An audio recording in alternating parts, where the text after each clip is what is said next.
В Удачном стартовал проект «Народный контроль». Мобильная группа проверила качество продуктов и поинтересовалась ценами на социально значимые товары. Рейд прошел на центральном рынке. Как отреагировали продавцы, в сюжете Анны Подах.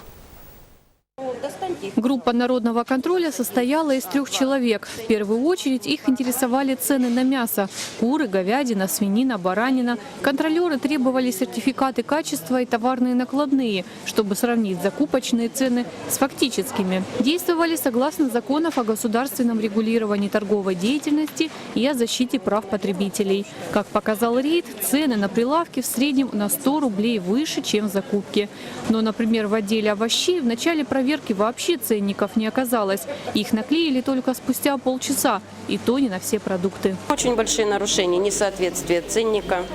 Конечно, как вы все заметили, очень большое завышение цен, особенно на фрукты и овощи. Это баснословно дорого. Закупочная 43, а продаж 650. Но я делаю отчеты, я предоставляю их в город Мирный. Там, соответственно, у нас тоже есть у меня вышестоящий руководитель по этому направлению. Они будут приниматься меры и делаем, естественно, в администрацию сигнальные, скажем так, сигналы. Чтобы урегулировать цены на продукты, подобные рейды будут проходить в Удачном ежемесячно, пока не удастся дисциплинировать индивидуальных предпринимателей.